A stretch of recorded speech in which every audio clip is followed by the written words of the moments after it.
Bonjour à tous. C'est bien votre bien-aimé, le pasteur Olivier Mondeke. Je voudrais partager quelque chose avec vous pour tous les chrétiens. Et vous savez, la Bible nous dit allez faire de toutes les nations de disciples, les baptisant au nom du Père, du Fils et du Saint-Esprit. Ça, c'est une recommandation du Seigneur. Mais avant que nous commencions, j'aimerais que nous puissions fermer nos yeux et nous puissions prier. Seigneur, nous te disons merci pour ce moment merveilleux que tu nous accordes, afin que nous puissions vaquer dans, Seigneur, notre préoccupation qui concerne le royaume des cieux et l'évangile. Nous prions notre Dieu que tu nous assistes pleinement et que tu nous orientes en toutes choses. Dans le nom puissant et glorieux de Jésus, nous avons prié. Amen. J'aimerais parler de 4 choses que tout le monde doit savoir. Alors là, je suis en train de... Parce qu'il y a beaucoup de méthodes de pouvoir gagner les âmes. Et par la grâce de Dieu, nous avons développé un certain nombre de choses que j'aimerais partager avec nos bien-aimés. Comment tu peux gagner une âme? Et nous savons que peut-être parler en cours de route, l'évangélisation que nous appelions lorsque nous fûmes à Kinshasa à la volée, c'est-à-dire vous êtes en train de passer en cours de route et puis dire repentez-vous, Jésus-Christ vient bientôt, si vous ne vous repentez pas, vous n'entrerez pas dans le royaume des cieux. Et tout ça, ce sont des choses qui sont bien pour faire connaître le nom du Seigneur Jésus. Mais ce qui est très important pour nous aujourd'hui, nous avons développé un autre système de l'évangélisation, c'est-à-dire l'évangélisation personnelle. C'est-à-dire rencontrer un groupe de personnes ou une personne et vous lui transmettez la parole de Dieu directement et ensuite vous lui donnez un rendez-vous, peut-être la semaine prochaine. Vous les voyez pour la 2e fois et vous lui parlez encore de la parole de Dieu. Il y a des leçons. Nous avons reparti ces leçons-là en 4, c'est-à-dire nous parlons de 4 choses. La première fois, 2e fois, nous parlons de 4 choses. 3e fois, nous parlons de 4 choses. Et c'est ce que je voudrais qu'avec vous, nos bien-aimés, partager cette expérience. Vous allez voir que elle est effective, elle est efficace. Elle est vraiment efficace. Alors, c'est que quand vous rencontrez une personne en cours de route et vous lui demandez s'il peut vous accorder peut-être 5 minutes ou 7 minutes ou 10 minutes, ou bien vous allez dans une maison, c'est-à-dire quand nous faisons l'évangélisation porte à porte, vous allez dans une maison, vous rencontrez quelqu'un, n'allez pas condamner la personne, n'allez pas lui bombarder des versets bibliques, n'allez pas lui parler d'une église, que vous êtes dans une église, si vous, dans cette église-là, elle est mauvaise, comme ça, comme ça. Non, n'amenez pas cette histoire des églises. Je parie que vous comprenez ce que je suis en train de dire, parce que quand vous prêchez la parole de Dieu à quelqu'un, vous ne lui demandez, vous ne pouvez pas amener votre église et dire que moi je suis par exemple de l'église pentecôtiste, je suis par exemple dans l'église Viens et Vois, ou bon, que sais-je encore, armé des victoires, armé de l'éternel, ou bon, non. Venez vous parler de Jésus-Christ à la personne. Parle de Jésus. Ne parlez pas de quelqu'un d'autre. Ne parlez pas d'un pasteur, d'un apôtre, d'un archi-apôtre ou évangéliste. Mais vous parlez de Jésus. Bon, voilà comment nous allons faire. Quand vous rencontrez la personne, vous lui dites, il y a 4 choses principales que tout le monde doit savoir. 4 choses que tout le monde, tous les êtres humains doivent savoir. La première, c'est que Dieu vous aime et il a un plan merveilleux pour vous. Ça, c'est la première des choses. Vous présentez à la personne, Dieu vous aime et il a un plan merveilleux pour vous. Et pour accompagner la première chose, dites par exemple, car Dieu a tant aimé le monde, il a donné son Fils unique, afin que quiconque croit en lui ne périsse point, mais qu'il ait la vie éternelle. Là, c'est Jean chapitre 3, le verset 16. Et le verset 17 dit, Dieu n'a pas en effet envoyé son Fils dans le monde pour juger le monde, mais afin que par lui le monde soit sauvé.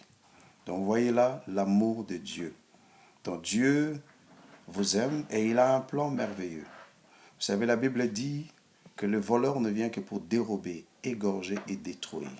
Mais le Fils de Dieu est venu afin que vous ayez la vie et cette vie en abondance. Vous présentez à la personne cet amour de Dieu. Dites que je vous ai écrit ces choses afin que vous sachiez que vous avez la vie éternelle, vous qui croyez au nom du Fils de Dieu. Donc vous présentez à la personne l'amour de Dieu, que Dieu a un plan merveilleux pour vous. Dieu vous aime. Donc il vous aime premièrement, quel que soit le mal que vous avez fait, quels que soient les avortements que vous avez faits, quelles que soient des personnes peut-être que vous avez tuées, quel que soit peut-être le genre de vol que vous avez fait. Mais Dieu vous aime. Il vous présente son amour. Donc, il vous aime tel que vous êtes. Avec vous, venez en lui. Donc, il vous aime et il a un plan merveilleux pour vous. Et la deuxième des choses, en disant à la personne que mais il y a un problème. La deuxième des choses, c'est que l'homme est pécheur, il est privé de la gloire de Dieu. Il est éloigné de Dieu.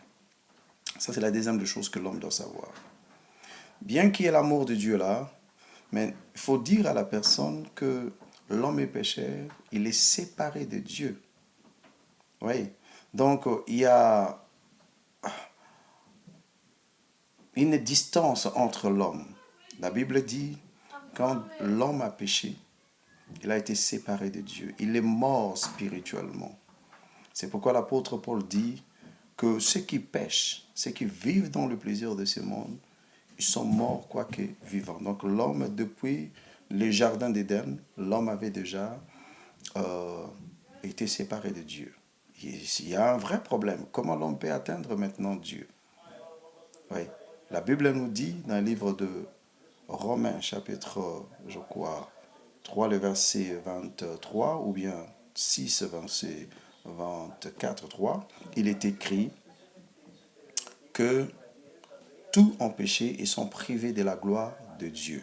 Vous voyez? Tous sont péchés, donc ont péché plutôt, tous ont péché et sont privés de la gloire de Dieu. Donc nous devons savoir que tous ceux qui vivent dans le péché, tous ceux qui pêchent, tous ceux qui sont nés dans le péché, qui sont... l'homme a hérité d'Adam le péché. Alors la Bible nous dit que tous ont péché et sont privés de la gloire de Dieu. Donc j'aimerais simplement vous dire qu'il y a un grand problème. Comment l'homme peut atteindre Dieu? Parce qu'il y a une séparation. Le péché sépare l'homme de Dieu. Ésaïe 59, le verset 1 et 2 dit ceci, que non, la main de l'Éternel n'est pas trop courte pour sauver, ni son oreille n'est pas trop dure pour entendre. Mais ce sont vos péchés qui mettent une séparation entre vous et votre Dieu, et ce sont vos iniquités qui l'empêchent de vous écouter. Donc l'homme ne peut pas être écouté lorsqu'il commet le péché. Donc il y a une séparation. Donc la deuxième des choses que vous devez savoir, c'est que l'homme est pécheur et il est séparé de Dieu. Il est privé de la gloire de Dieu. Mais ça, ce n'est pas un problème. Ne vous dérangez pas. La troisième des choses, dites à la personne que Jésus est le seul moyen par lequel l'homme peut atteindre Dieu. Donc là, c'est la troisième des choses. C'est que Jésus est le seul moyen par lequel l'homme peut atteindre Dieu. Il est écrit dans la parole, c'est Jésus qui parle, dans le livre de Jean chapitre 14, dans son verset 6, il est dit que je suis le chemin, la vérité et la vie. Nul ne vient au Père que par moi. Donc Jésus-Christ vient établir le pont entre l'homme et Dieu. Jésus-Christ vient réconcilier l'homme avec Dieu. Romains chapitre 5, la Bible nous dit, lorsque nous étions encore pécheurs, lorsque nous étions encore pécheurs, Christ est mort pour nous. Vous voyez? Donc Jésus, il est venu, il est mort à la croix pour toi. Donc le seul chemin, Jésus est venu réconcilier l'homme, établir cette relation verticale qui a été brisée. L'homme est pécheur et séparé de Dieu. Nous avons dit ça dans la deuxième chose. Dans la troisième chose, Jésus est le seul moyen par lequel l'homme doit attendre Dieu. Il y a de salut en aucun autre nom. La Bible nous dit, vous connaissez dans le livre de Actes des Apôtres, chapitre 4, verset 12, dit, il y a le salut en aucun autre nom. Et il y a le salut qu'au nom de Jésus. Donc, j'aimerais nous dire, frères et sœurs, que quand vous dites à la personne ce chose, Jésus est le seul moyen, on ne peut pas atteindre Dieu sans passer par Jésus.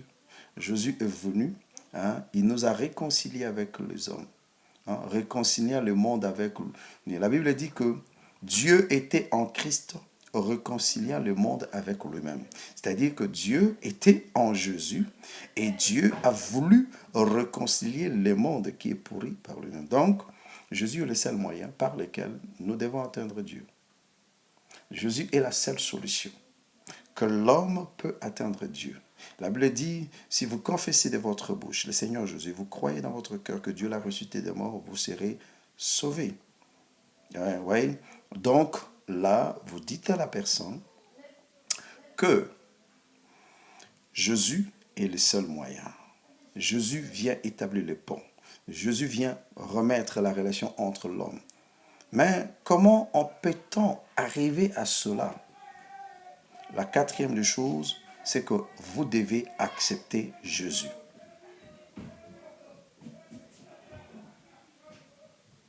Vous devez accepter Jésus. La Bible nous dit que voici je me tiens à la porte et je frappe. Si quelqu'un entend ma voix et ouvre la porte, j'entrerai chez lui, je souperai avec lui, lui avec moi. Donc, la quatrième des choses est que vous devez accepter Jésus pour que votre relation intervienne. Donc, nous pouvons dire que